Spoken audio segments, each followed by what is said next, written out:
प्यारे बच्चों, जय हिंद। नवीं कक्षा में हिंदी विषय में आज का कार्यपत्रक 53 हम दो बैलों की कथा इस पाठ का पुनरावृत्ति कार्य करेंगे। प्रेमचंद जी द्वारा रचित इस कहानी में दो बैल हीरा और मोती इस कहानी के प्रमुख पात्र हैं। आज उसी पाठ से संबंधित एक गद्यांश दिया गया है और उस गद्यांश के आधार पर हमने प्रश्न उत्तर करने हैं। गद्यांश को हम लोग उचित उतार चढ़ाव के साथ पढ़ेंगे, उचित विराम के साथ भी पढ़ेंगे। जहाँ पर जिस वाक्य को समझने के लिए जितनी आवश्यकता होती है उतना समय देंगे हम उसे। ये गद्यांश को पढ़ने का एक तरीका है। इससे गद्यांश आपको एक ही बार में समझ आ जाता है। जब आप परीक्षा देने जाते हैं तो वहाँ अपठित गद्यांश भी आते हैं जो कि आपने पहले कभी नहीं पढ़े होते। तो यदि आपको गद्यांश पढ़ना आता है तो आपको उस गद्यांश को बार बार पढ़ना नहीं पड़ेगा। गद्यांश को पढ़ते हैं। आज दोनों के सामने फिर वही सूखा भूसा लाया गया। दोनों चुपचाप खड़े रहे। घर के लोग भोजन करने लगे। उस वक्त छोटी सी लड़की दो रोटियां लिए निकली और दोनों के मुंह में देकर चली गई। उस एक रोटी से इनकी भूख तो क्या शांत होती, पर दोनों के हृदय को मानो भोजन मिल गया। यहां भी किसी सज्जन का वास है। लड़की भैरों की थी। उसकी मां मर चुकी थी। सौतेली मां उसे मारती रहती थी, इसलिए इन बैलों से उसे एक प्रकार की आत्मीयता हो गई थी। तो बच्चों, ये गद्यांश पढ़कर आपको याद आया होगा कि जब हीरा और मोती को गया अपने घर ले गया था, वहाँ उसके ऊपर अत्याचार भी किए थे।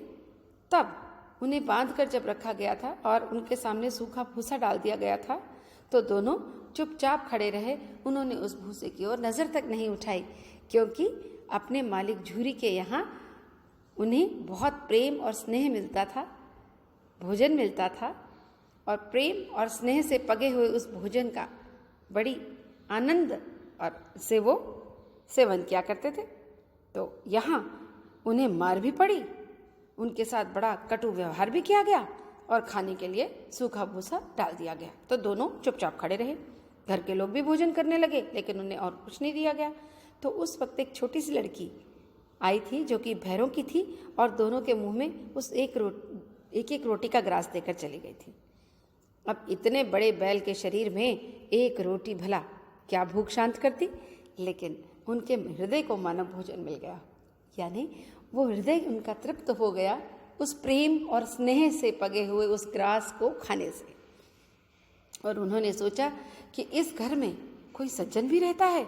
तो वो लड़की जो थी उसकी माता नहीं थी, और जो सौतेली माता थी उसे मारती थी, इसलिए उसे इन बैलों के साथ जो उत्पीड़न हो रहा था वो सहन नहीं हो रहा था। उसके अपने साथ भी ऐसा व्यवहार किया जाता था, इसलिए बैलों के साथ हुए इस अन्याय और इस व्यवहार को वो सहन नहीं कर पाती थी। वो कुछ करने में सक्षम नहीं थी, इसलिए चुपचाप एक एक रोटी उन दोनों के मुंह में डालकर चली गई। अब सोचिए वो बच्ची किस तरह से चुपचाप अपने भोजन में से वो दो रोटियां चुरा कर लाई होगी। कितनी आत्मीयता उस बच्ची को उन बैलों से हो गई होगी। प्रश्न करने हैं, दोनों बैलों को कैसा भोजन दिया गया?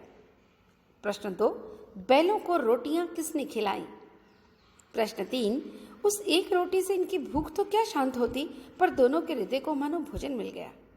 इस वाक्य का आशय स्पष्ट कीजिए।